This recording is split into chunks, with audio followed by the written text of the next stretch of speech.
and welcome to your AP review. We are going to start by going over the 2019 multiple choice questions that they provided for you on the College Board AP exam practice test. All right, all these were approved previously, so I'm going to go over how to solve each question in case you missed class or you just want to review again. We're going to be going through the multiple choice without a calculator, which is this, which is about 30 questions, the multiple choice with the calculator, and then the free response questions from a bunch of exams. So let's begin. The first question here is a simple integration question. You have the integral of x squared over 4 dx. So when you take the integral of x to the n is x to the n plus 1, so you add 1 to whatever power you're raising this to, and then you divide it by that plus c. So in this case, we got x squared. What you're going to do is you want to pull out the 1/4 first, because simply the 1/4 is a constant. So you can always pull out constants. So it's 1/4 x squared dx, and now you're going to integrate x squared. Since the 2 is your n, 2 plus 1 is obviously 3, so it's x cubed over 3. So 1/4 times x cubed over 3, 1 times x cubed is x cubed, 4 times 3 is 12. So you get x cubed over 12, and don't forget your plus c.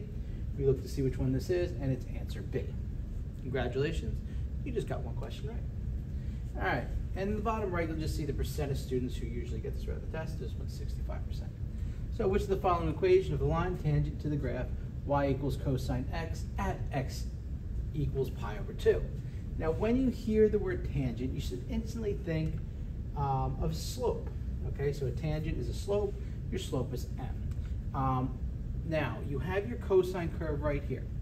The cosine curve always starts at 1, goes through pi over 2, at 0, then goes down to pi at -1, 3 pi over 2 at 0, and 2 pi it's at 0. So what you're doing here is you're going to use your cosine curve, and at pi over 2, you're going to be at 0. So if I type pi over 2 into cosine x, I get 0. This is something you have to have memorized. You need the sine curve and the cosine curves memorized, at least the 4 pieces of it. Now tangent, like I said before, equals derivative. So when I derive cosine x, all right, because derivative, slope, pretty much the same thing. When you derive cosine x, you get negative sine x. So now what you can do is you can take your negative sine x and you can plug in your answer. All right, so this is going to be my x and my y here, and now we have the m. Now we want to know what the sine x is at pi over 2.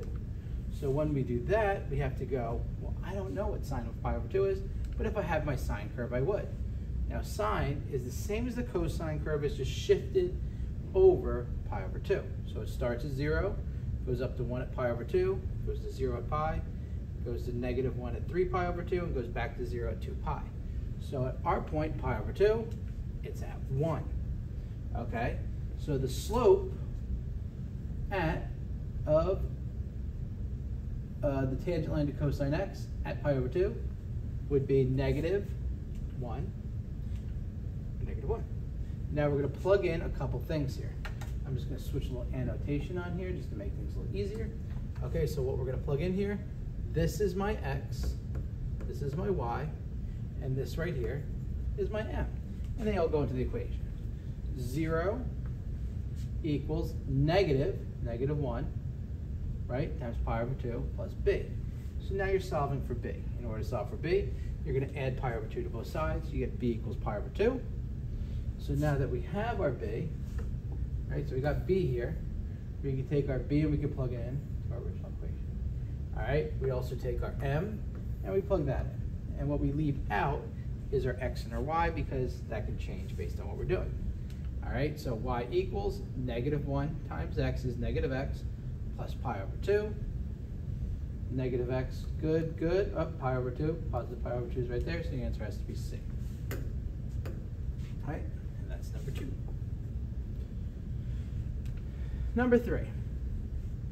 The derivative of 2 sine the square root of x squared. Now when you do this, you're going to notice you're going to have to do a couple things. The first thing here is you have to work from your inside out so you can notice a chain rule. It actually may be more than one chain rule, but you kind of know how to do the trigonometric chain rule in your head. So the first thing we're going to do is just going to color this up. This is technically 2 times sine x to the 1/2 squared, right? Because you're squaring that. All right, I just turned square root of x into x to the 1/2. So we know that y prime equals f prime u plus u times u prime. So what we have to do is we have to figure out our u. Our u is our inside piece.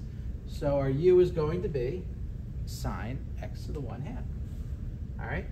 Our f of u would be 2u squared.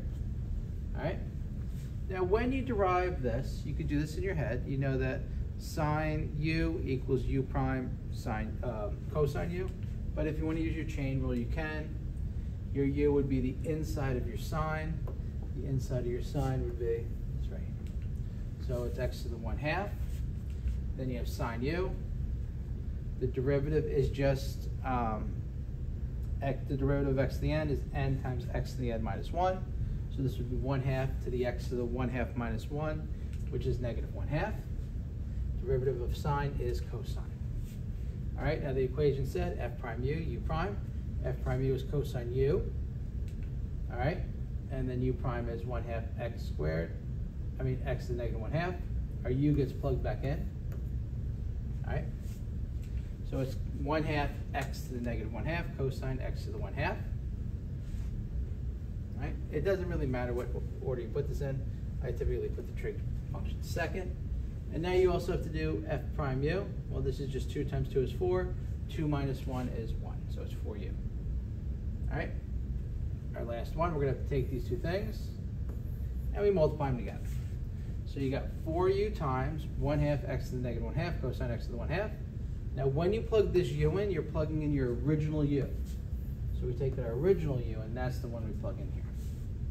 All right, so it's 4 times. We did 4 times 1/2 first. Now I got 2u. And then, whoop, now I can plug in my u. So it's 2 times sine x to the 1/2, x to the negative 1/2, and cosine x to the 1/2. Now, what I know here is I know x to the 1/2 equals square root of x, okay? X to the negative 1/2 equals 1 over square root of x. All right, so these can both become square root x's. Oops. This becomes 1 over square root x.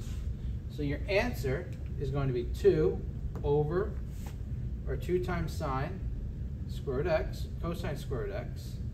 And this, because it's a negative sign, just goes to the bottom, square root x, which happens to be d. All right, so it's a lot of work, a lot of things to do, but not really that difficult of a problem. All right, let's go to number 4. This is a integration. Now this one is not that difficult. You're going to have to find some k here, as some books call it. So the first thing you need to do is you have to find out what u is. U is going to be the entire bottom, which is,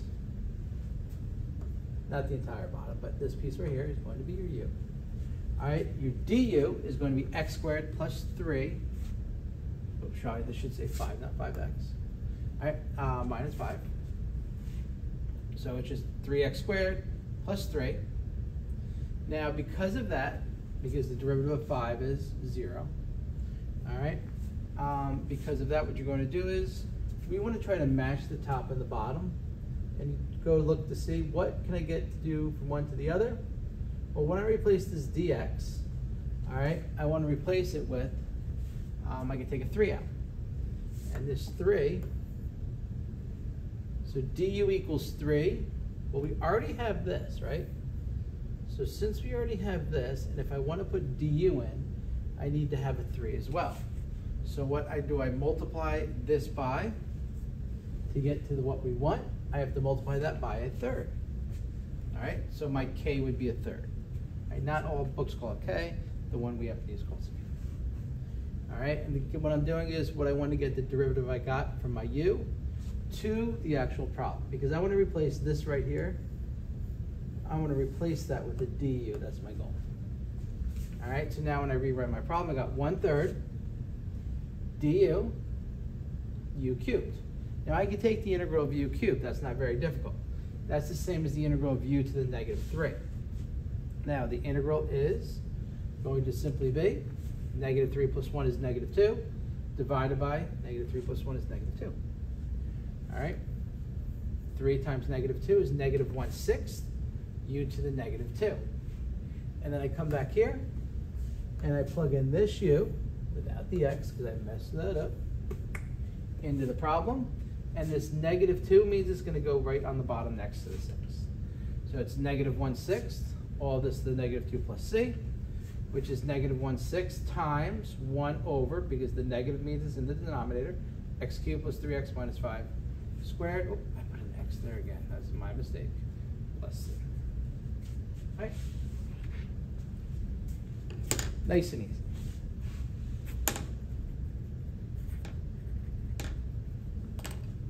All right? And there we go. There might be a couple little mistakes in here, but with my work. All right, so the answer, like I said before, was indeed D. All right, about 54% of students got that one. Now on to number 5. Make sure you pause it and take in everything I'm telling you as well. I'm trying to go through this quick just to make the video not too long. The function f is given by f of x equals 4x cubed minus x to the 4th. On what intervals is the graph concave up? Now concavity has to deal with derivatives. So when you take the second derivative of a function, that's where you get your concavity. All right, that's your point of inflection, and you can either get concave up or concave down from that point. The first derivative of a function tells you your critical point, which is increasing or decreasing. That gives you those intervals. So on what interval is this concave up? So the first thing we have to do is we have to derive this twice.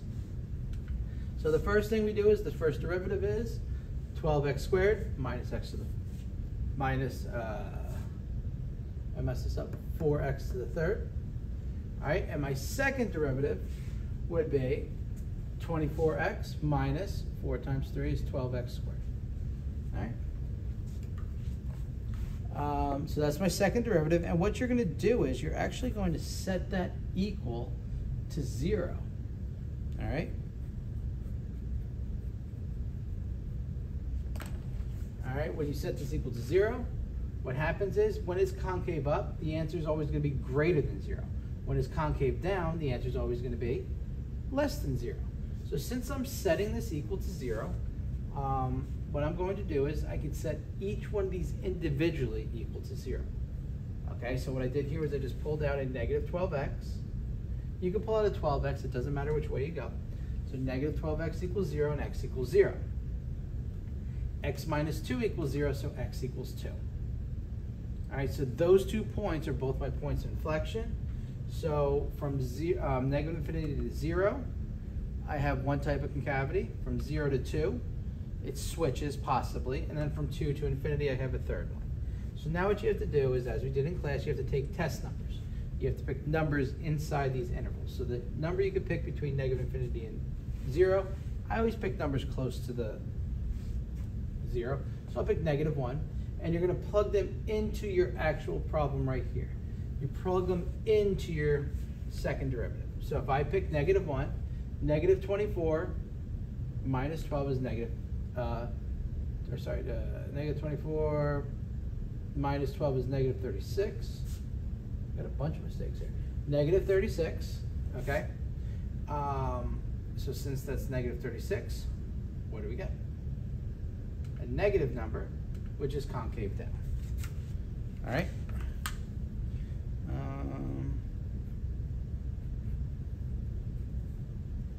All right, from 0 to 2, an easy number to pick is 1. And you can plug it into either one of these. Both of these will give you the answer. 24 minus 12 is 12. That is a positive number, that's concave up. Ooh, that's what we wanted. So this is actually one of them. And then from 2 to infinity, say I pick 3. 3 times 24 is 72 minus 96 is negative 36. And you get a negative number, which is concave down. All right, so the only one concave up would be C. All right, and that's it. That's all you have to do. Nice and easy. Now, interruption. If there's any substitutes in the 6. Academy building, can you please come down to the main office? There we go. Substitutes in the Academy building, please come down to the main office. Thank you. Sorry for that interruption.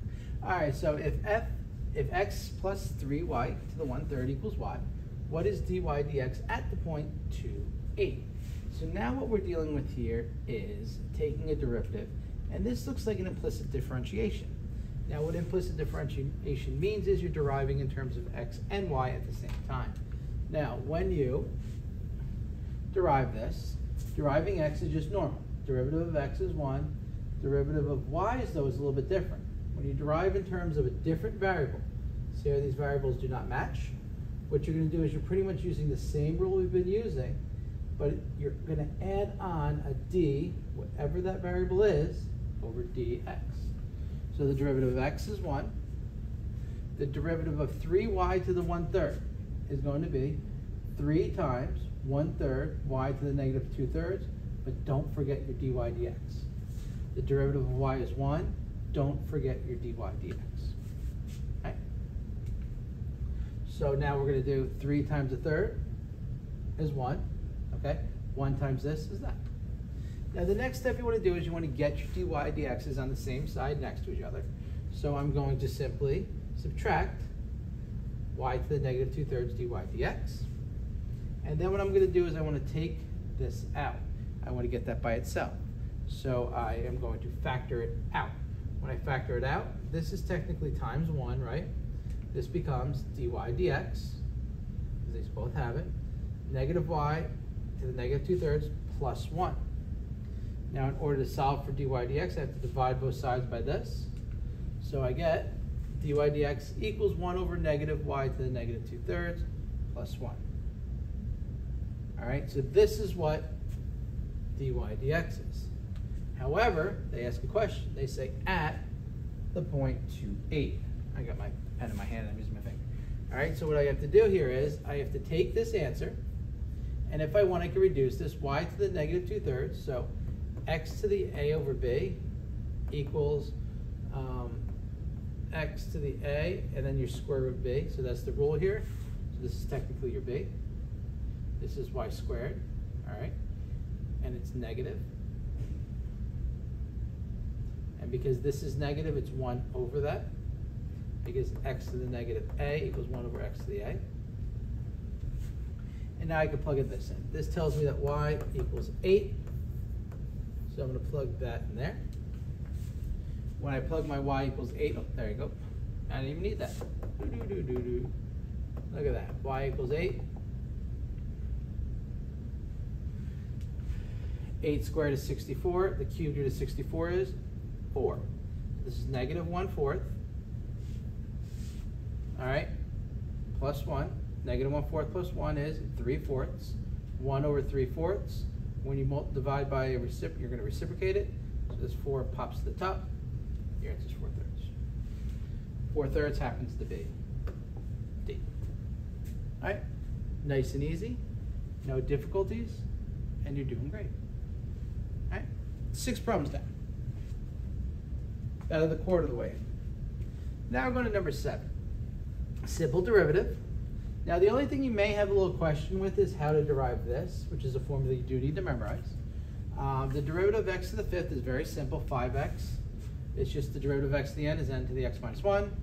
Now the derivative of a to the x, where a is a constant, is natural log of a times a to the x. All right, so it's 5x to the 4th. Our a here is 5. So it's ln 5 times 5 to the x. All right, how do I simplify this? You don't. I transfer.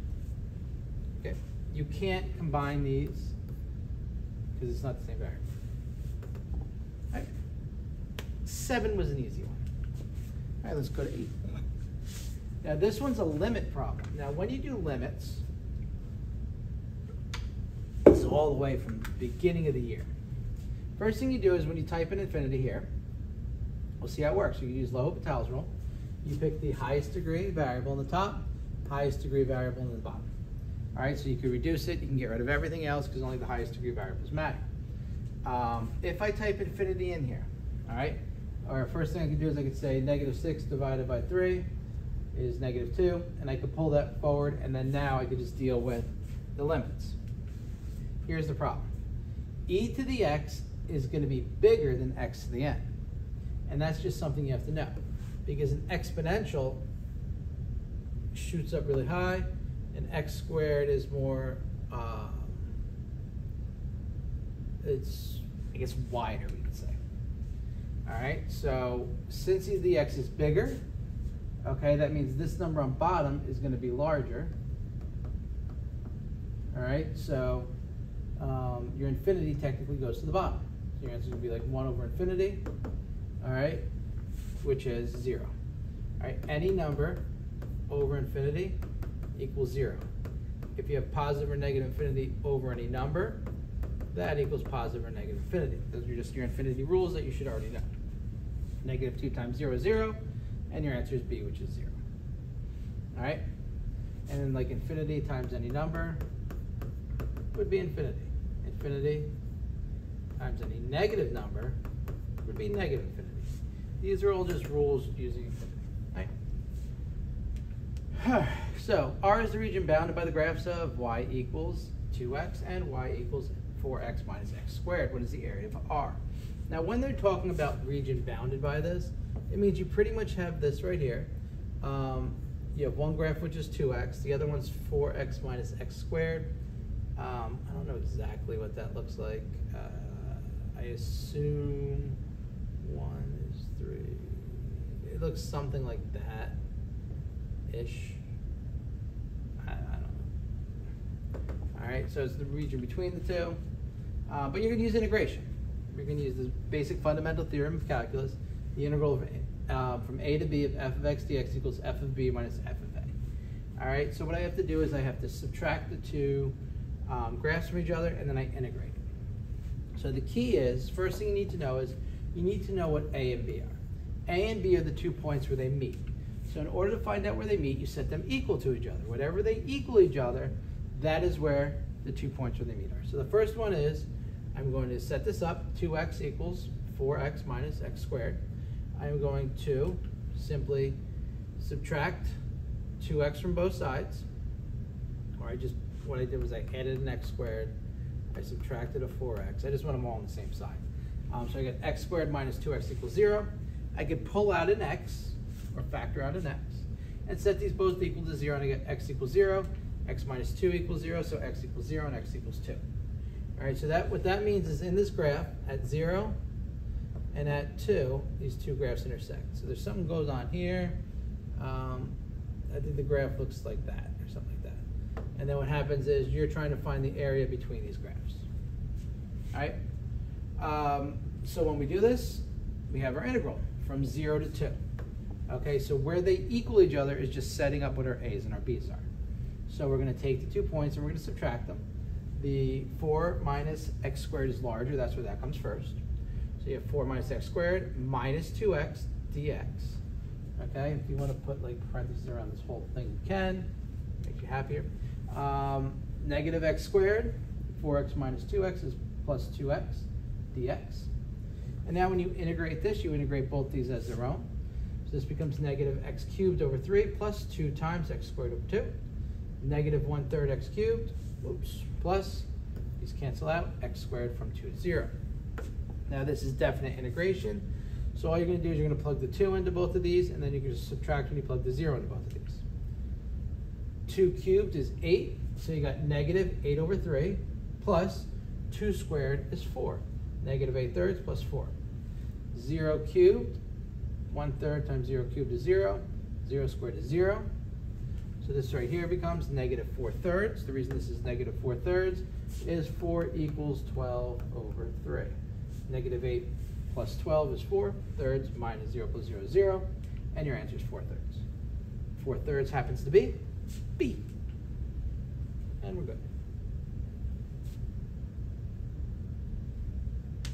All right. Let's go to 10. The graph of the function. 64% of people got this one right. Is shown. The function is defined. What is the value of g prime 2? Now, this is the graph of f. All right? G of x equals x squared plus 1 f of x. Now, when you find g prime 2, what you're going to want to do is a couple things. First thing, when you're finding the derivative of something, you can't just plug the f of x in here. It's not going to work that way. What you're going to want to do is you have to use the quotient rule, f prime g minus g prime f over g squared. All right, so when I do this, and I'm using my quotient rule, my f and my g are my top and my bottom. It has nothing to do with this g of f and f of x. It may be a little confusing. Maybe I should have used m and n, but I always used f and g in the class. That's why I'm using it here. So g of x equals x squared plus 1 over f of x. Like I said, this is my f, this is my g. So when I'm doing this, I got a point right here. F of 2 is 3, so that's going to be important to us. You could find f prime of 2, okay, is going to be the slope at 2. So when we find the slope, we pick 2 points. I picked 2 points that hit here, I believe. So I am going to pick point negative 5, 0. And then I'm also going to pick point right here, 7, 3.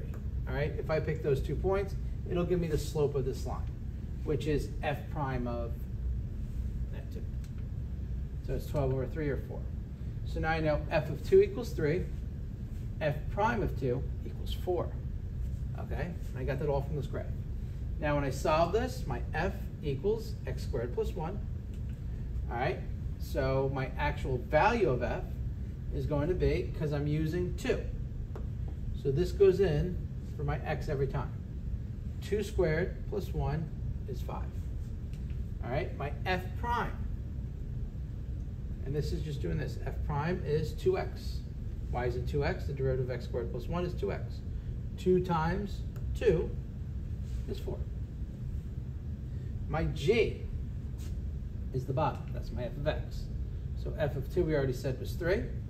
My g prime is my f prime 2, which is 4. And now I can plug them into this equation. All right? I got f prime times g, 4 times 3, minus g prime, 4 times f, which is 5, over g, which is 3 squared. 12 minus 20 divided by 9. 12 minus 20 is negative 8. Negative 8 divided by 9 is our answer. There it is right there. The magic of a graph. All right?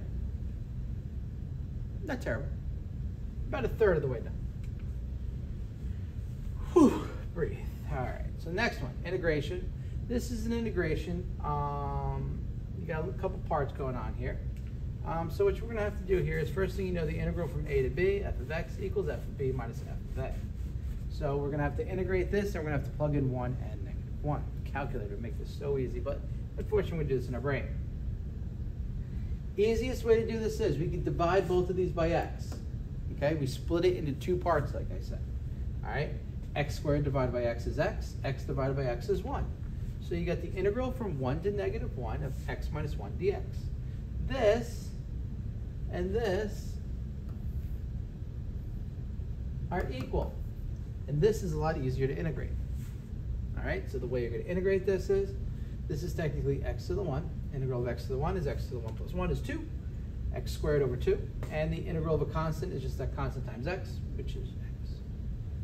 Now we're going to plug in our numbers. We're going to plug in 1. 1 squared. This is 1/2 x squared minus x. I just pulled the 1/2 out. You don't have to if you don't want to. 1/2 times 1 squared minus 1 minus 1/2 times negative 1 squared minus negative 1. 1/2 minus 1 is negative 1/2. All right, because this is just 1/2 minus 1 is 2 over 2, in case your fractions are terrible. All right, this right here is still 1/2. Now this becomes plus 2 over 2, because minus to minus is plus. And negative 1/2 minus 3/2, negative 1 minus 3 is negative 4 over 2, which happens to be negative 2. Right. Not terrible.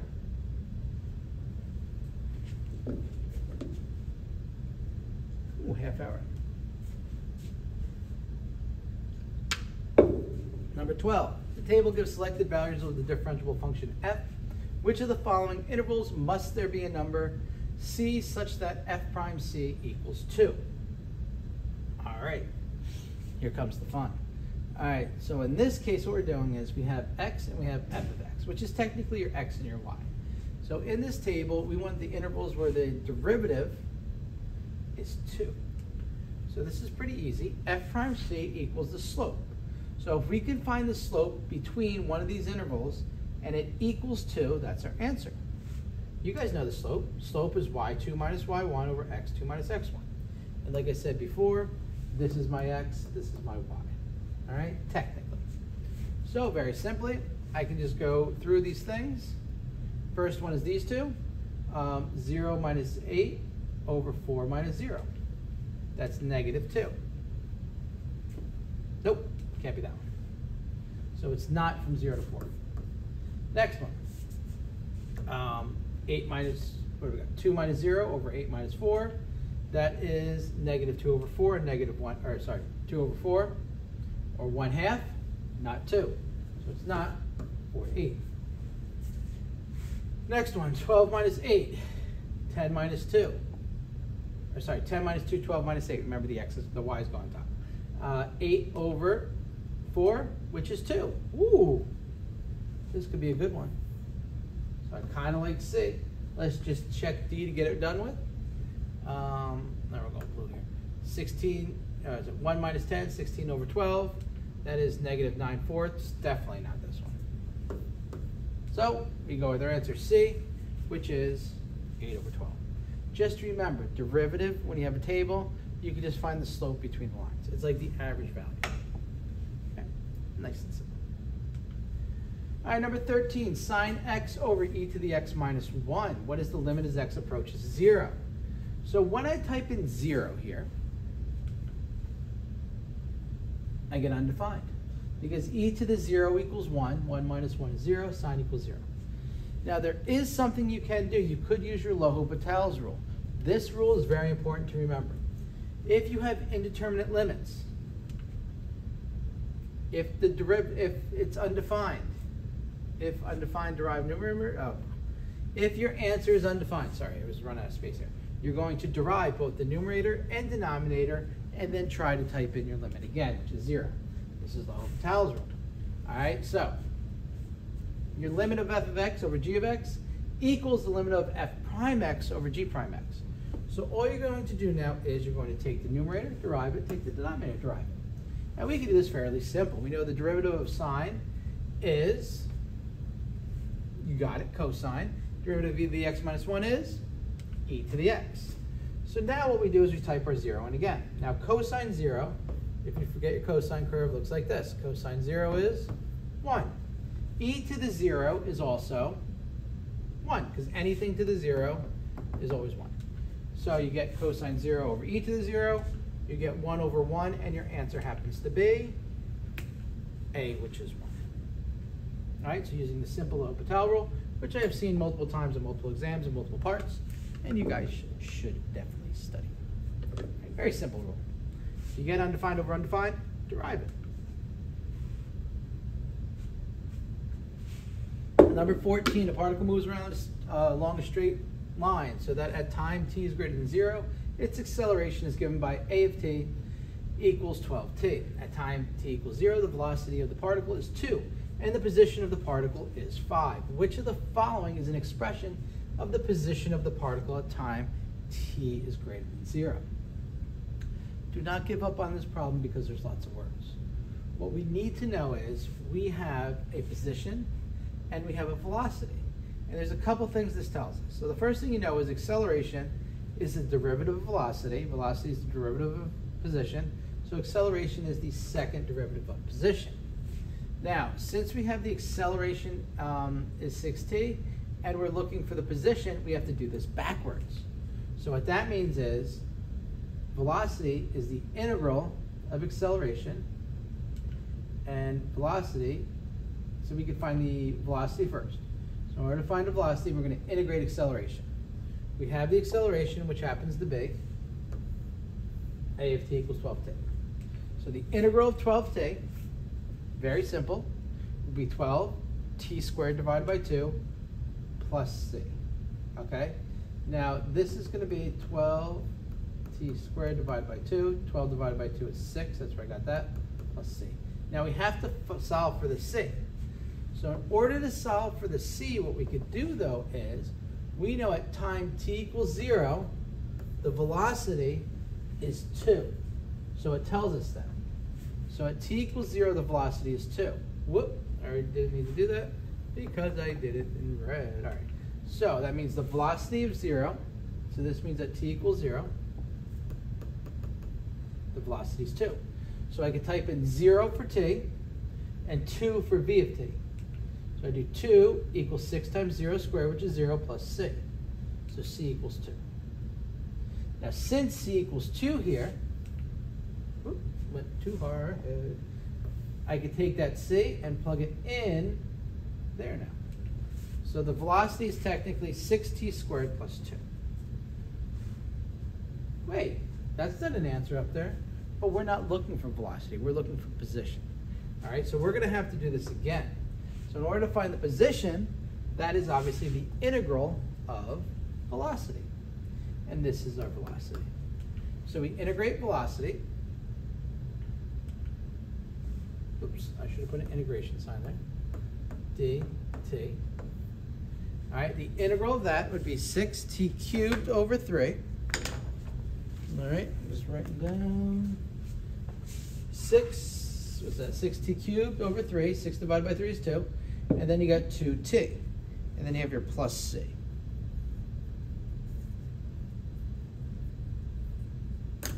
All right?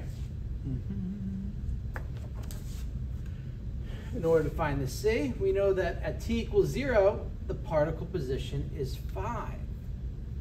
So this means when t equals 0, s of t equals 5. 5 equals 2 times 0, well, let's just say 2 times 0 cubed, plus 2 times 0 plus c. All right? It's still c equals 5. All right? Since c equals 5, I can take my c, plug it back into my equation, and I get 2t cubed plus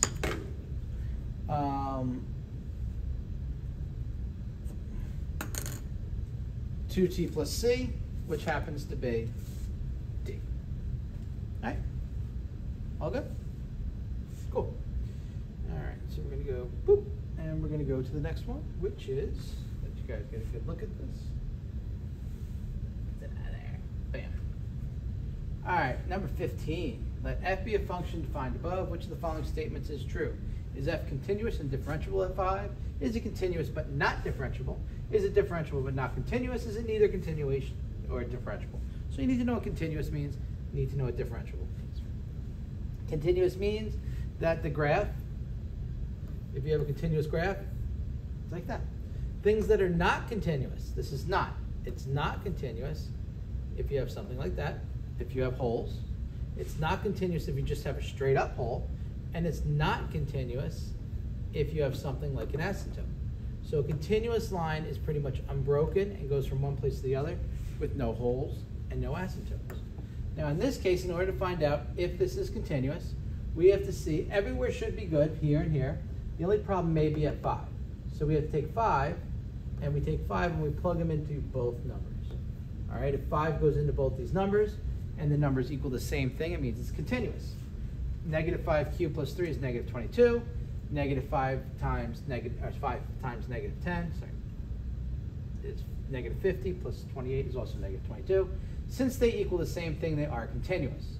Okay, even though these graphs look different, I don't know what they look like. One graph could be like this. The other one starts at the same place, so it's continuous. All right? Now, if you could derive both of them, it means they're differentiable. First one, the derivative of negative 2x plus 3 is negative 2x, good. If I type in 5, which is the number we're at, negative 2 times 5 is negative 10. So it is differentiable at that number. The derivative of negative 10x plus 28, and this is just seeing if the derivative curves match up as well, is negative 10. Yes? They both are negative 10. That means it's differentiable. Okay, so the derivative curve is also continuous as well. It is both differentiable and continuous. All right, number 16. If the derivative of 2 minus y, and if y equals 1 and x equals 1, then y equals 1. This is a tricky one. So the derivative is that, so we want to find the integral. And there's a lot of e to the x's here. Only 30% of people got this right. So how do you think you go about this one? Pause it and try it. Try it? Let's go see. So we know that the derivative is 2 minus y. We also know we could separate variables, separation of variables. dy equals dx 2 minus y. So what I did there was I added the dx to both sides, which you're allowed to do. You're allowed to split it up. And now I got the dy with the y's by itself. So dy equals 2 minus y over dx. This is separation of variables. Anything with a y goes on the side of the dy. Anything with an x goes on the side with the dx. You also want the dy and the dx both to be in the numerators. So now I can derive these. I know that, now I can integrate these. So this is my separation of variables. I integrate both sides. So I'm integrating the left side in terms of y. I'm integrating the right side in terms of x. This one's a little trickier. You have to use some substitution of variables. I know that u is 2 minus y. I know that the du is negative, f of u is 1 over u. My du is negative 1. All right, because I'm deriving in terms of y.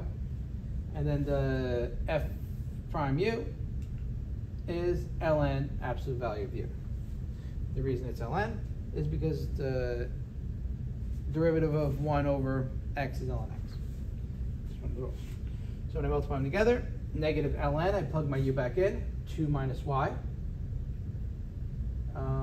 equals, the integral of this is the same as the integral of 1 dx, which is just x, plus c. You only have to put the c on one side. All right? Now, the reason this is negative is because of the negative. All right, so now I got negative ln 2 minus 1. Where did I get the 1 from? Well, I take my x equals 1 and my y equals 1, and I plug them in. So I'm going to plug a 1 in here and a 1 in here to solve for c, because we need to know what c equals. So negative ln 2 minus 1, negative ln 1, equals 1 plus c. Here's the tricky part. We have to get rid of the ln. So first thing we have to do is we have to get rid of the negative. We multiply both sides by negative 1. Or ln 1 equals 0. If you have that memorized, it's even better. And then what I do is I subtract 1 from both sides. C equals negative 1. I plug back in my c.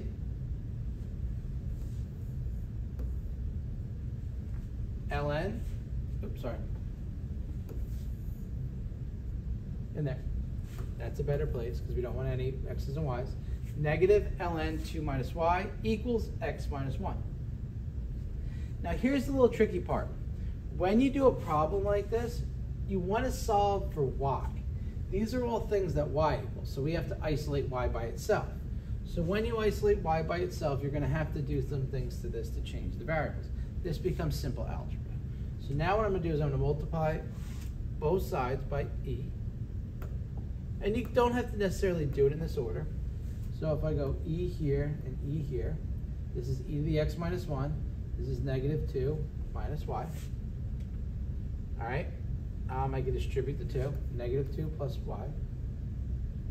And then I could add 2.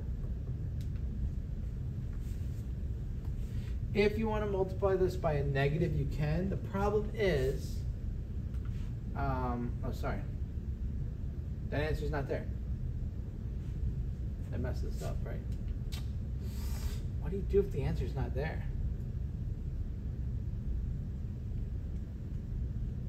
Means I did this wrong. What was I supposed to do first? You have to get rid of this negative sign first. All right? In order to get rid of that negative sign, the first thing you do is you multiply both these things by -1. You can't just put an e inside the negative. So this becomes ln 2 minus y. This becomes -x plus 1. All right? Now I could do my e. 2 minus y equals e to the negative this.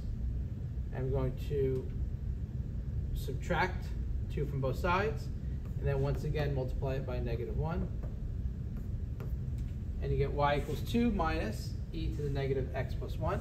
These are not the same. Let's see if this one's up there. No, it's not, is it? But you know what it is? If I take the 1 minus x. And you can do that. You can switch the numbers if you want. Doesn't matter.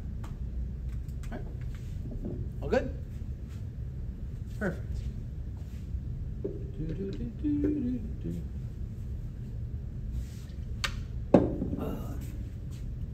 And I may slip up saying 1 or 2 things here. Oh, yeah, that's bad. But I'm doing this for like an hour and a half, 2 hours straight. So, and this is one of a couple I'm doing today. My brain gets a little fried sometimes. So let g be the function of g of x equals the integral from 3 to x of t squared minus 5t minus 14 dt. What is the x coordinate of the point of inflection? So first thing you know, what is the point of inflection? Point of inflection is, you got it. What? When the second derivative is equal to 0. All right, so now we get an integral. Ooh, that's interesting. So how do we find the second derivative? Well, what we know is if g of x equals the integral from 3 to x of t squared minus 5t minus 14 d to t, right? We could find out a couple things. We know that the derivative of g of x equals t squared minus 5t minus 14. How do we know that? Well, if this is the integral, if we derive both of these, deriving an integral gives you the actual problem. So now all we have to do is we have to derive this one more time. 2t minus 5 minus 0. And then once we do that, what is the x coordinate of the point of inflection? We set that equal to 0. Add 5. Divide by 2, and you get t equals 5 over 2. Now, we're going to say 5 over 2, 2.5. We're going to make sure it's a point of inflection. It has to go from negative to positive or positive to negative when you pick a number before and after. So number before 2.5 is 0. If I type 0 in here, 0 minus 5 is -5. That's a negative number. That means right here it's going to be concave down. All right? Now pick a number bigger. Let's pick 3. 2 times 3 is 6. 6 minus 5 is 1. 1 is a positive number. That means it's concave up. So that means at 5/2, it's going to go from downward concavity to an upwards concavity. Your point of inflection is going to be 2.5 something. We don't even care what the y value is. If you wanted to find the y value, you could take this and you can plug it into your g of x. But we don't care. We just care about 5/2, right? And the way this would look is you'd have like downward concavity and then like an upward concavity. And that would be your point. All right? Not necessarily like that, but that's the gist of it. Okay? All right, number 18. You got the derivative of x cubed, secant 2x, equals. So this one is going to use a couple things. Number 1, what's the first thing you say? Product rule, right? Number 2, a little bit of a chain rule. You can use it if you want. I just show how to use it if I want. So derivative of f times g is fg prime plus f prime g. You can alternate them if you want. So our f is x cubed. Okay, so our f is x cubed. And our g is secant squared. Okay, now the derivative of x cubed, 3x squared. The derivative of secant 2x. This one you kind of have to use the chain rule for. You could do it in your head if you want. A lot of people don't like to. Your u is 2x, okay, because this is technically right in here is my u. All right, so it's 2x, your u prime, 2. Your f of u is secant u, and the derivative of secant, which you have to have memorized, is secant u tan u. All right, so when you do these together, this is just 2 times secant u tan u which is 2 secant 2x tan 2x. All right? You can also just derive this, which is 2, and then the derivative of this with the 2x's in there. If you want to do it in your head, a lot of students do. Don't do it if you don't know or you're not comfortable. Now we go to our cross multiplication. So you got x cubed times 2 secant 2x tan 2x. You don't multiply things by stuff in trig functions. The only things that get multiplied are numbers and variables. And this is all by itself. So it's 2x cubed secant 2x tan 2x. 3x squared secant 2x. So let's look. So look for 2x cubed here. So obviously it can't be this one, can't be this one. And this one says tan squared. That's right away. So let's check. Secant 2x tan 2x plus 3x squared secant 2x. D is indeed correct. All right. Only 62% of students got this one right. Very simple problem. Everyone here should get. All right. All right, 19. Particle moves along the axis at time t is greater than 0, and its position is given by y of t equals t cubed minus 4t squared plus 4t plus 3. Which of the following statements describes the motion of the particle at time t equals 1? Particles are very big in the free response questions too. They love doing acceleration, velocity, positioning on these types of things. So you have your particle moving. So we want to know the motion of the particle at t equals 0. Is the particle moving down the y-axis with a decreasing velocity, down the y-axis with an increasing velocity, moving up the y-axis with a decreasing velocity, or is it moving up the y-axis with an increasing velocity? So pretty much you have to say, is it moving up or down, and is the velocity increasing or decreasing? Therefore, you're going to have to find two things. One is velocity, 2 is acceleration. All right, so the way to find velocity from position is to derive position. We take our position function, we're going to derive it to find the velocity. All right, and then we're going to plug in 1. So that's going to be y prime t. So the derivative of this is 3t squared minus 2 times 4 is 8t plus 4. And now we're going to plug in our 1. So our velocity, 3 minus 8 plus 4, is going to be negative 1. Negative velocity means our graph is going to be moving down. All right, if it was positive, it would be moving up. If you're going along the x-axis, positive is to the right and negative is to the left. So right away we know it's moving down. So bad answer, bad answer. So even if you get a 50-50 shot, so now is it increasing or decreasing velocity? So in order to find out the acceleration, what we have to do is we have to derive velocity. Acceleration is derivative of velocity. So when we derive velocity, you get 6t minus 8. 6 times 1 minus 8. 6 minus 8 is negative 2. So that is a decreasing velocity, okay? Because the velocity is going down. So your answer is going to be A. Right? And that is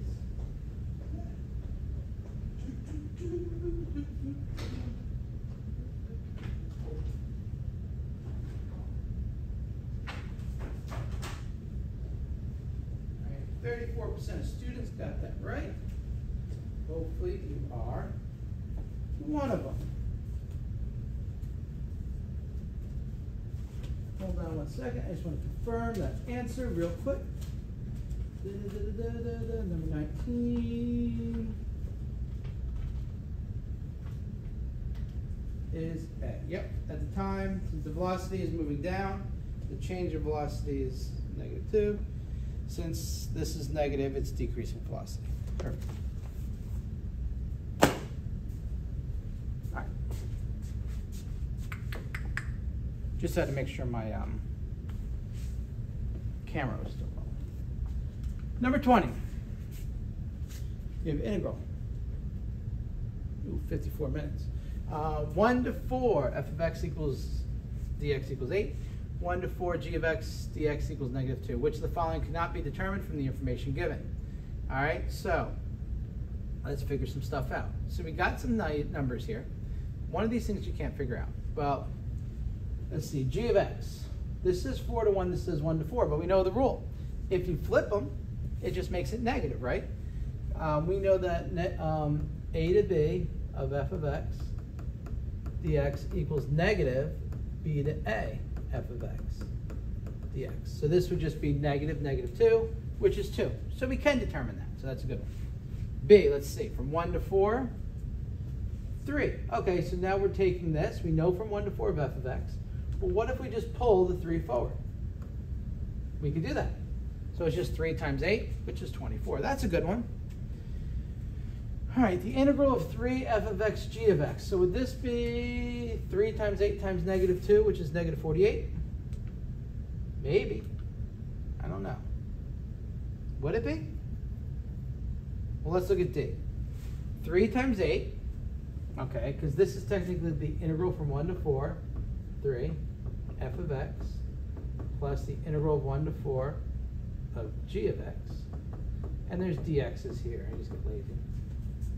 Well, we could figure that out. 3 times 8 is 24, plus negative 2 is 22. So which one of these is bad? One of them I wrote wrong on purpose, and that one is C. The reason you can't do that is you would need some type of product rule here to multiply, and there is no product rule for integration. So therefore, you can't just plug in numbers. It's not simple math substitution. Because the plus is here, we could do each one of these individually. So C is the one that you can't solve. All right, did that get you? Got you a little bit? All right, let's go to 21. For any real number x, oh, we got, this is the true derivative formula. This is the original derivative formula.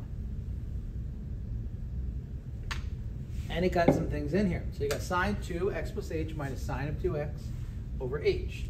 Now, the actual derivative formula is f of x plus h minus f of x over h, and that equals the derivative of x. Now, what do we got here? What's the answer? Anyone? Well, what is our f of x? This is what we need to find. If we could find our f of x, we're good. Well, in this case, f of x equals sine 2x. How do we know? Well, sine 2, well, there you go, x plus 8, sine 2x over h. So since we have f of x, what can we find? We can use derivative of that. U is 2x. du is sine u, 2 cosine u, 2 cosine u, 2 cosine 2x, which is d. All right?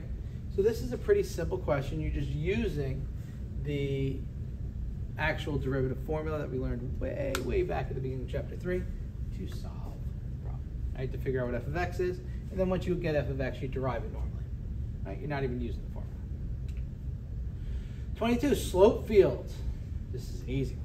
All right, so the slope field, which is the following differential equations? So when you're given a slope field for a multiple choice question, what you're going to want to do is pick out some points on your slope field. And what this does is this just tells you what the slope is at any point. So for instance, if I was given a point here, I can actually draw the curves based on what the slopes are at that point. Hint, that's a free response question almost every year. So let's go see. So the first one, let's pick an x and a y. I'm going to pick a point. So your slope fields are just your slopes. So if I pick a point right here, this is 0, -3, right? Sorry, -3, 0. Now the slope here is 0. How do I know it's 0? It's horizontal. Any horizontal slope is 0. So now if I type in -3 into all these equations, I should get 0 as an answer. So let's check out A. -3 plus 0, the absolute value, does that equal -3? I mean, sorry. -3 plus 0, does that equal 0? No, it equals +3. Why did I put -3? All right, so that is not 0. Next one. -3 cubed is -27. Does that equal 0? No, that's not right either.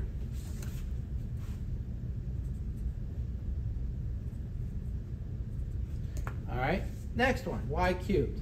Does 0 cubed equal 0? It does. So this could be 1. All right, y squared. Does 0 cubed? So just so you know, this is my x. This is my y. So far, it's either going to be C or D. So now you have to pick another point. So let's look. What's another good point to pick? You can pick whatever you want. Doesn't matter. I happen to pick, that's +3, -1, 1. Now the reason I picked negative 1, 1 is it's right here. This looks like about a slope of 1, right? It looks pretty good, like it's going up and over the same amount. So now I go, okay, let's type in negative 1, 1 at these equations. Negative 1 cubed is negative 1. Well, that's not 1. Negative 1 slope would be going down. So now it can't be C. Negative 1 squared is 1. That is good, so by process of elimination, D is your answer. All right? Once again, this is a problem that is easier just to plug things in and check your answers. All right? All good? Hopefully. All right, 23. Base of a solid is the region of the first quadrant bounded by the y-axis, x-axis, and the graph of e to the x. I drew the graph up there for you, just so you get an idea. The vertical line of x equals 1. For the solid, each cross-section is perpendicular to the x-axis, is a square. Find the volume of a solid. All right, so this is cross-sectional area, one of the last chapters we just covered, and the volume. All right, so it's not the washer method. It's not the, what's the other one? Washer, and then there's the other circle one. It's the cross-sectional area. So we know square. What do we know about a square? Area of a square is S squared. All right, what's each side? Each side is E. So if each side of a square is e to the x and e to the x, we multiply them by each other and we get e to the x squared. When you raise x to the a to the b, a power to a power, you multiply the powers. So that area is e to the 2x. All right, so this right here is my cross-sectional area. Now, what run my area? So that's my cross-sectional area. The volume is the integral of the area, okay? So it's from A to B. Now, when we said it's from A to B, our A and our B are from 0 to 1. So from 0 to 1, our area is e to the 2x, because this is our square, dx. Now, when you integrate this, not very difficult. Our u is 2x, our du, our f of u is e to the u, du over dx equals 2, okay? Because we're integrating x in terms of u. All right, so what that means right there is that means that 2 dx equals du, and dx equals 1/2 du. So if I multiply both sides by dx, and I divide both sides by 2, I get my 1/2 du, and I get my dx. Now, why is that important? Because that's what I'm going to replace here. I'm going to replace this dx with a 1/2 du. So the 1/2 goes out front from 0 to 1, e to the u du. All right? Because when you derive in terms of u, you have to also derive in terms of d. You have to put du there instead of the x. So that's why you're replacing. The integral of e to the u is just e to the u. All right? And we plug our u back in. U right here. So the integral of e to the u du equals e to the u. And we plugged our u, which was 2x, back in. We take our 1/2, we're still multiplying, and then we're going to put 1 in here and 0 in here. So it's going to be 1/2 times e, 2 times 1 is 2, minus 1/2 e to the 0. Anything to the 0 equals 1. So it's 1/2 e squared minus 1/2, which is b. So a problem that seemed very difficult, in reality, is pretty easy. Okay? And once again, any questions, ask in class. All right, 24. The graph of piecewise linear function f is shown. What is the value from 0 to 12? F prime x dx. So here's my graph. It's piecewise. That means that it's different types of graph, all in one. There's actually 3 types here. So we're looking for the value of the integral from 0 to 12. All right, so from 0 to 12, which is this entire graph, which is very easy. You're just using the fundamental theorem of calculus here. All right, fundamental theorem of calculus, look at that, right at the top of my head, is the integral from a to b of f prime x dx equals f of b minus f of a. So our b is 12, And our A is 0. So from 0 to 12, which would be f of 12. What's f of 12? Right there. Nope, I don't even need my point. F of 12 is -4. What's f of 0? 4. So really, it's just -4 minus 4, which is -8. That's all you had to do. That's how quick that problem was. So if you get a problem like that, fundamental theory of calculus, f of b minus f of a. All right? There is no difficulty to that problem at all. All right? All right, moving on to 25. Problem 25.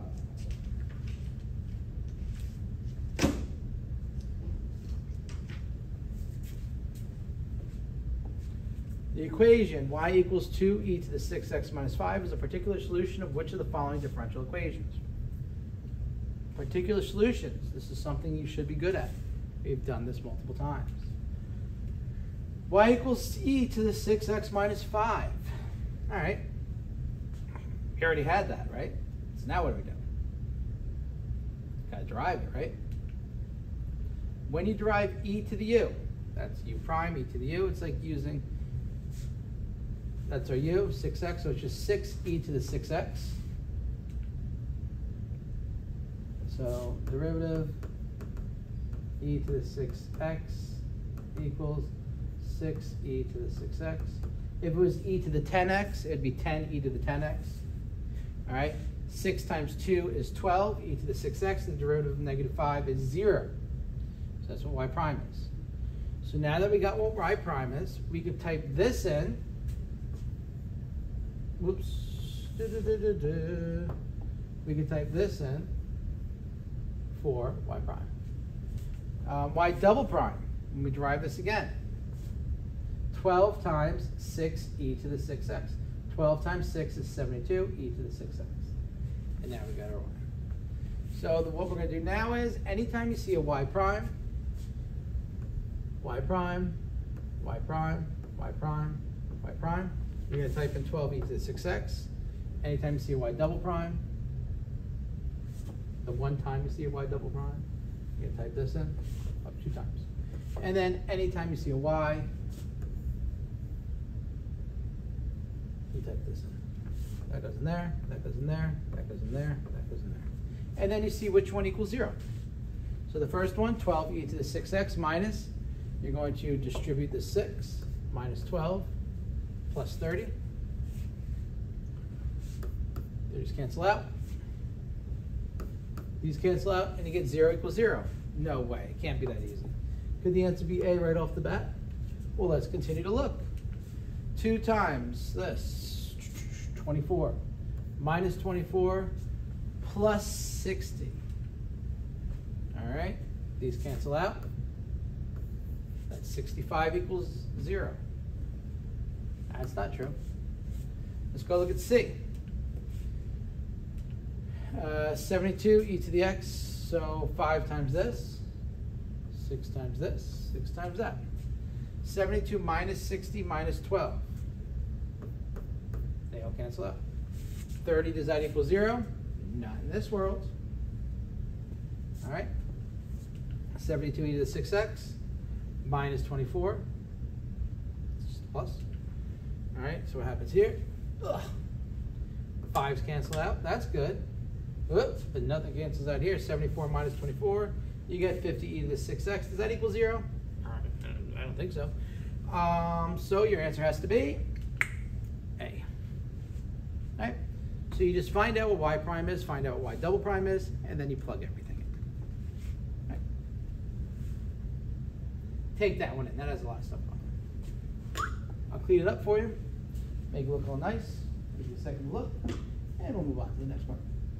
26, what is the value of x, which has a minimum value of y equals 3, x to the 4/3 minus 2x occurs at the closed interval 0, 2, 0, 1. All right, so we have a problem here. what do you think we do? Well, to find the minimum, we have to find the critical point first. In order to find the critical point, as I said earlier, you are going to have to derive. Yep. Critical point, f prime x equals 0. So we're going to derive it and set it equal to 0. So when I derive this, this becomes 3 times x to the 4/3 minus 1 is 1/3. So it's 4/3 x to the 1/3. Derivative of 2x is minus 2. And then I set that equal to 0. All right? These 3's cancel out. Or you get 12 over 3. It's 4x to the 1/3 minus 2 equals 0. In order to make this good, we're going to add 2 both sides. We're going to divide by 4. And you get x to the 1/3 equals 1/2. All right, in order to solve for x, we're going to raise both powers. We're going to cube them both. So you get x equals 1/8. All right. So at x equals 1/8, that is my critical point. I could set up a little table here. Anything before and anything after are probably different signs, and that tells us if we have a minimum value. So our answer should be 1/8, and because there's not an answer, the answer is definitely going to be 1/8, just because it's there. But to check to be sure, especially when we do a free response questions, we have to take some test numbers. So a number before 1/8 is 0. If I plug 0 into the derivative, all right, so 4 times the cube, so we know that, let's see, f prime x equals, we'll say 4, the cubed root of x minus 2, all right? So 4 the cubed root is 0, minus 2 is negative 2. Negative, that means the graph is going down, all right? I don't like my arrow. I've got to fix my arrow. All right, so the graph is decreasing. Better? It's not symmetrical. Whatever. Okay, so the graph is decreasing. Next, I want to pick a number bigger than 1/8, like 1. Cubed root of 1 is 1. 4 times 1 is 4. Minus 2 is... Oh, I picked 8. Why did I pick 8? Whatever. 4 minus 2 is 2. Cubed root of 8 is 2. 2 times 4 is 8. 8 minus 2 is 6. That is a positive number. See, now I have to do a 3D one. There you go. We'll just do it like that. All right, so now it's going up. Since your graph is going from down to up, that is indeed a minimum. And the answer is, 1/8.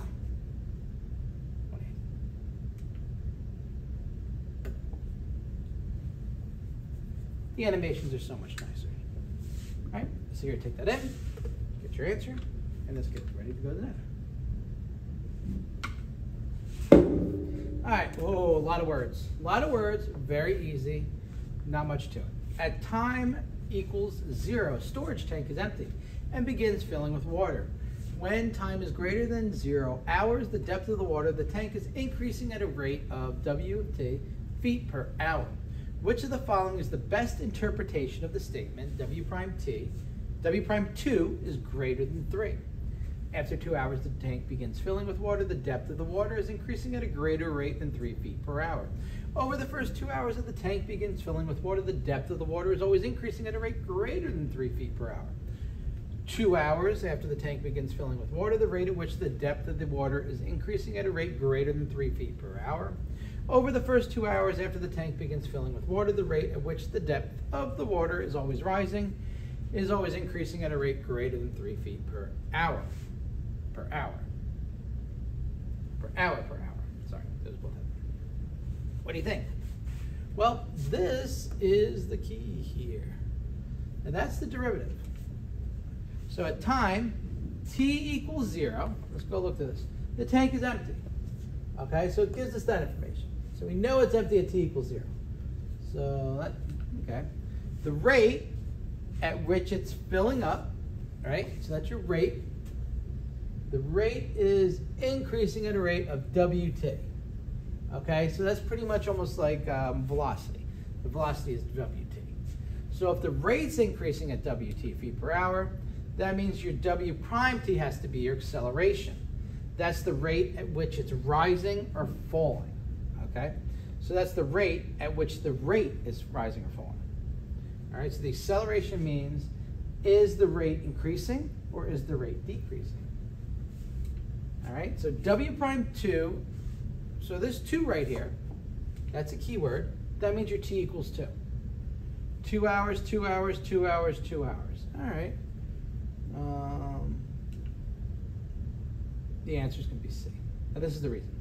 2 hours after the tank. So we don't care over the first 2 hours. Over the first 2 hours would be something involving an integral from A to B. That'd be 0 to 2. We don't really got integration right here, so we don't have to worry about that. 2 hours after the tank. Good, 2 hours after the tank. Over the first 2 hours, once again, this one's more of an integration from 0 to 2, so we don't have to worry about that. So right away you can get rid of A and D because we're dealing with derivative. So 2 hours after the tank begins filling with water, the depth is increasing at a rate greater than 3 feet per hour. Now, the rate is here. The rate is WT. So it's not the depth is increasing. So that's not true. What's happening here is the rate at which the depth of the water is rising is increasing at a rate greater than, this is the key, 30 feet per hour per hour. All right, per hour.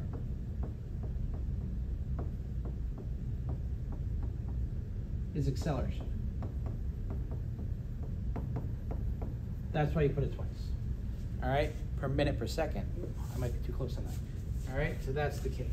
Oops. All right. Oh, there you go.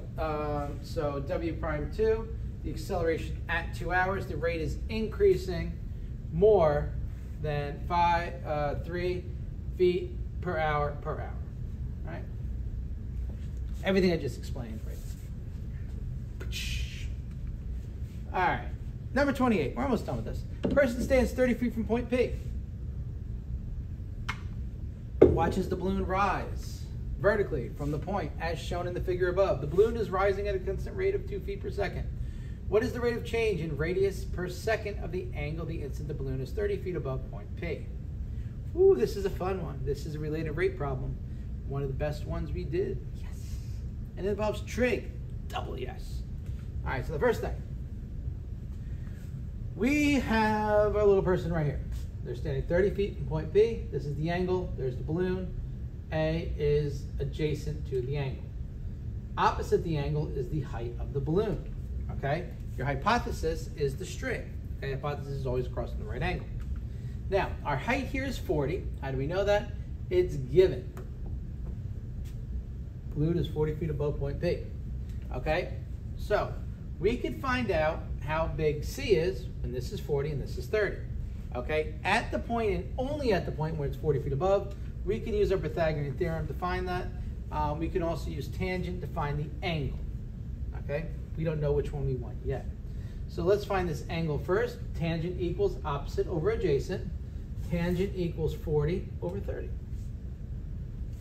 So h over 30. Now, we have a couple other things going on. The height can change, so this angle can change. These variables, this are dependent, this one's independent. Doesn't matter, it's always gonna be 30. So you got tangent, question number 28. Starting, woo. So dH dt, where's that at? dH dt, 2 feet per second. The balloon is rising at 2 feet per second. That's my dH dt. Anytime per second, that's the dt. Person's 30 feet, we already did that one. What's the rate of change in second? All right, so now we got to do C. And we're going to do a bunch of these. So our C, distance of our string, 30 squared plus 40 squared. Square root of 2500 is 50. We got our C. If we're going to integrate this, derivative of tan theta, now watch how this works, equals the derivative of h over 30. We're deriving both of these in terms of t. Okay? We have our equation that we created down here. This equation is always the same. Now we only care about 40, therefore we're going to plug 40 in at the end. We're going to plug the 50 in at the end. We have to derive the original equation first. The reason 30 stays in there is the point is always 30 feet from the person. All right? The angle changes, the h changes, so you have to derive it here. Now here's the K. Why did we find out that this was 50? Was it really that big of a deal? Are we going to use it in our problem? Well, kind of. You can use it to solve for tan. You can't use a calculator here, so you have to use trigonometric functions to do that. The derivative of tangent is secant squared theta. Now it's going to be d theta dt, implicit differentiation, equals 1 over 30, I just pulled that out, dh dt. The derivative of h is dh, in terms of t is dt. The reason you have the dt's here is there's no t's in here, so you're deriving everything in terms of t. Now here's the problem. Secant squared theta. Secant is 1 over cosine, okay?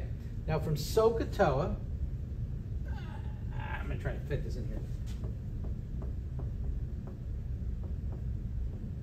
You got cosine is adjacent over hypotenuse, right? So what that means is secant, since that's 1 over cosine, that's hypotenuse over adjacent. So secant, all right, of this angle is going to be adjacent, which is 30, or sorry, hypotenuse, which is 50, over adjacent, which is 30, which I can reduce to 5/3. You can leave it at 50 over 30 if you want. Like I said before, I would move it to 5/3. All right, so this is 50 over 30 squared, d theta dt, equals 1 over 2, and we know our dh dt is 2. Now, this right here, I cancel this out. 5 squared is 25, 3 squared is 9. d theta dt equals 2 over 30 is 1 over 15. Now I'm going to multiply both these sides by 25 over 9, or 9 over 25. All right, when I do that, 9 times 1 is 9, 15 times 25 is 375. I could divide both of those by 3. And I get 3 over 125, which is my answer. All right, so the only reason we did the Pythagorean theorem here is so we can solve the secant. Don't just skip the problem. It's really not that hard. There is a lot of work here. There's a lot of trick here. But like I said before, it's one multiple choice question. It's worth the same as an easy one. All right? Take it in. Why did you turn on? All right. Number 29. I believe there's 2 questions left. How many vertical asymptotes does the graph have? Well, a vertical asymptote is where the graph is undefined.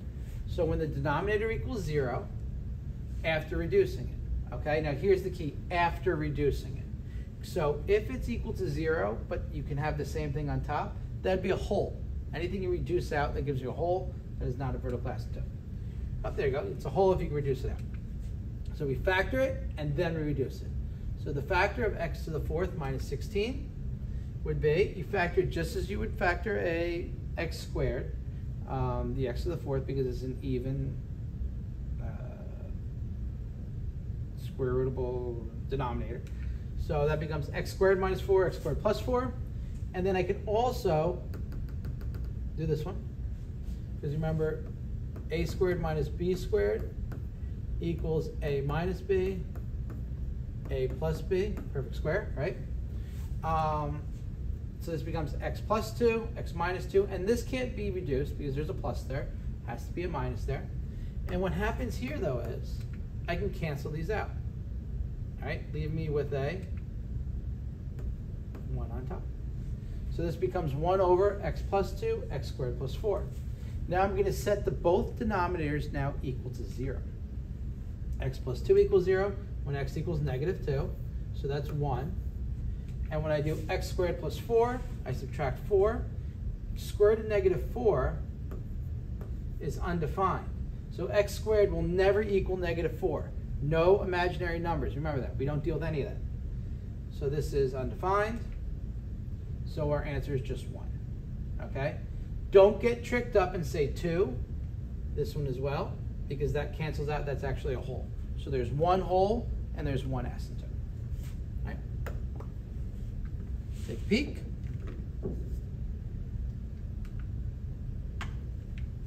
Number 30. For what value of b does the integral from 1 to b of x squared dx equal that stuff? All right. The answer is going to be b. All right. Why is the answer b? Let's go see.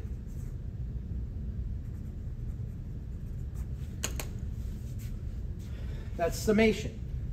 All right. You add an over and over and over, 1, 2, all the way till you get to 10. till you get to n. So when we do this, we're going to use our rhyme and sum, f of 1 plus k delta x times delta x. Well, this right here, 2 over n, is our delta x. Since that's our delta x, this is k delta x, right? All right, these are my delta x's.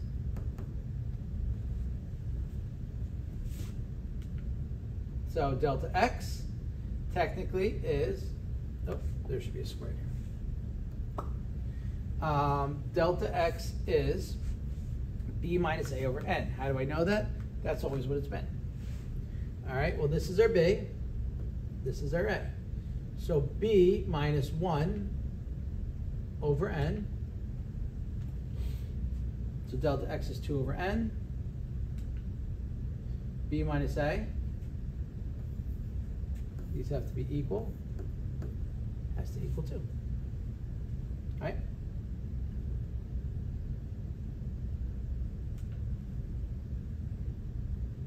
A equals 1. Why does a equal 1? B minus 1 equals 2. B has to equal 3. All right? So technically the equation is from 1 to 3, x squared dx. All right? Only 27% of people got that right. All right, so that one right there was a little bit difficult, but it wasn't too terrible. The key is that you know what the rhyme and sum is, what f of x is, and how to find delta x. And guess what? That is the end. So, thank you for reviewing with me. Next one I do will be the questions that you can use the calculator for. I'll show you the buttons you need on the calculator as well. But use this information to help you prepare for your AP test. And have a very good day.